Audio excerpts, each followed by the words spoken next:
Okay, so let's do some July release notes while talking to you guys. I heard the balance patch is not coming out, so it's kind of smooch for the players who are playing the classes that are getting some love. You know, we got some Shadow Hunter, we got Scouter, we got Lance Master, Handgunner, and Soul Fist. Those guys are just typing those sledges right now. Going over some of the updates. So this Elgasia epilogue for Spotlight, you guys will get the Vergris quest line that you can get the Island Soul. People have been asking me about like, when do you get the Island Soul for Vergris? This is the time that you guys will get it. So be excited for those Island Soul boys. Coco Sadon Inferno Legion raid. So this Inferno Legion raid, it's actually really difficult. I think this raid is super difficult. When I only beat it once, and even if I do it now again, I don't think I'd be very confident to beat it. It's also because it's not 8-man. This is a 4-man raid, right? Each players require a lot more uptime to make sure that, like, you know, the DPS is done. Because when I tried this for the first time, we were always like, didn't have enough DPS to kill him. There's like, you know, Hell Academy Discord, and, you know, Saint made a article, and then apparently someone linked that there's a Hell Koseidon guide, like a community guide. Maybe you can take a look at that and try it out. I think that's like my suggestion for all Inferno modes. Inferno modes does give you better understanding of your class and your uptime. So when you get used to the Hell mode, if you're a Hell Raider, your uptime is like actually really good compared to people who has not played Hell raids. So the music box of memories. So we talked about this a couple times during my past videos. The music box is the next memory orb collectible, and it's this collectible. You go to another place by activating a toy. So this is the toy that you would use. This is the ancient level toy. You just right click it, and then you go inside this music box, and then you meet an NPC, and then you collect these by talking to the NPC and helping their side story. For example, you know the NPC that says, behold the beer of Lagoros. You really got one? You know that guy, right? He has a side story, and then you get to help him, like how to defeat an actual Lagoro. So it's like super side story. Most of the stories are very enjoyable. For those of you who are enjoying like those kind of side stories, I do highly recommend trying it out, because I had a lot of fun just doing it on the side when I was not streaming. The general rewards for it is actually not that high. You can get, like, you know, the card experience, and at the very end you get 2 legendary card packs. This is not a select. This is a regular card pack. You get a title, and then a couple of HP, and the dance, and a new dance emote. So you don't really need to do it, but if you are greed for the card packs and the card experience, you can just get 1 for it. The difficulty of this collectible is not that hard. They're just time gated, as in some of them take you like 5 days, and some of them take you like in 1 day. And that's because like you just need to wait 1 more day to talk to the NPC the day after. Because the NPC goes like, hey, come back next day or something like that. The worst one was when I had to fish and collect like 6 different unique fishes. Total, I think it cost me about 20,000 the life experiences.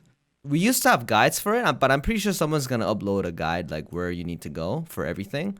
And if you have a guide to clearing this, you can clear it very quickly. It's not that hard. It's a chill collectible for sure. It's not like a super grindy collectible. It could be grindy for some people, but for me, it wasn't. The Maharaka Festival, you have the first version of the race. This is like a Fall Guys version of the Makokos.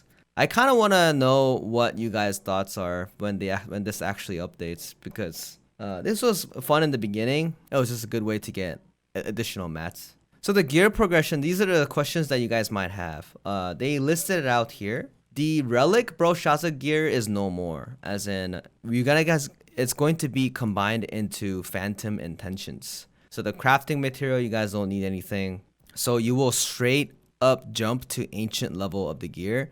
Therefore, you guys might have some questions. Like, if I have Broshaza Relic gear already, what's going to happen? It's going to be adjusted to ancient automatically. And if you have horns right now, those horns will transform into Phantom Intentions automatically as well. And you can collect them by pressing ESC, and then you will see like a mail there, and then you will able to get them. Long story short, there's just no Broshaza relic gear anymore. So those are gone. If you have it already, you get boosted up to the ancient level immediately. So this is a really nice change to have a tedious thing where you need to adjust to Broshas or Reliquary and then you adjust to Ancient, that kind of stuff. It's not tedious anymore. It made it more simple, which is nice. Free Ancient. Yep.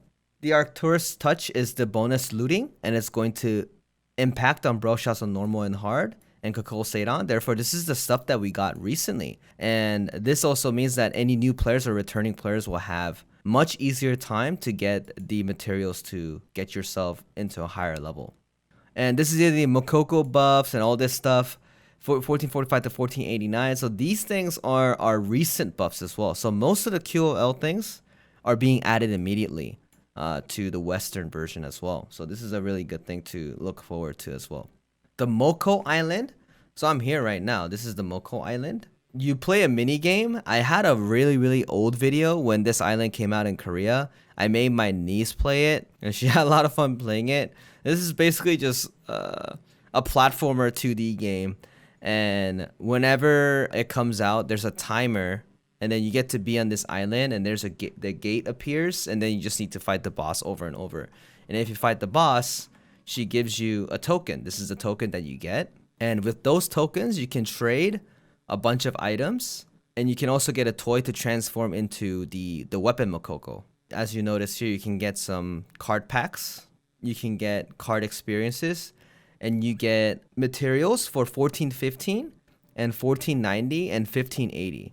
So you just need to be a 1580 to buy these boxes, and this is roster bound. You buy 3 of them each, and it has decent amount of materials. Look at that. As for Mokoko Island though, you know this 1580 box, you recognize these materials are the con materials, right? After the update, I don't know if you guys would have this because you guys don't have a con yet. So when this update happens, we can just take a look. But after when a con appears, maybe you can buy it afterwards. But maybe you can only buy these 2 only. This is a set 1, set 2, and this is set 3. The reason why we have it this way is because this island came out after a con. Market auction houses trade restriction change. This is pretty good. Increase daily ad item registration limit from 40 items to 100 items. And they decrease the purchase cooldown from 10 seconds to 5. That's cool. At least they're trying something, right? Because this was so annoying for you guys, huh? That's, I remember every time I buy like stones or like gems or whatever, I just buy like buy like really quickly. And then you guys were saying things like, I wish we could do that. I wish you could do that. But general updated login reward, all these things, and the store updates. You know, I'm actually little jealous that you guys are getting the Japanese kimono skins and there's other skins as well. And you can also, there's a Slayer here too. You got the Slayer kimono version. Nice. All these good West skins, man. This skin didn't get released in Korea. It really didn't. Oh, look at the artist one. Looks very cute. And then the mount, the QB mount. And then little cute fox pets. That's nice. This is a good shop update. I hope you guys are super excited about that. So yeah, this is a pretty short update. Some of you guys wish that the balance update came out, but this amount of stuff just coming out, it seems really cool. At least people have some stuff to do. Like you got the music box stuff, you can play the hell mode and all that stuff. And then I think the new skin is pretty exciting for you guys. Okay, so that wraps up the quick update for today. I'll just edit this up and then upload it for you guys. Okay, bye bye.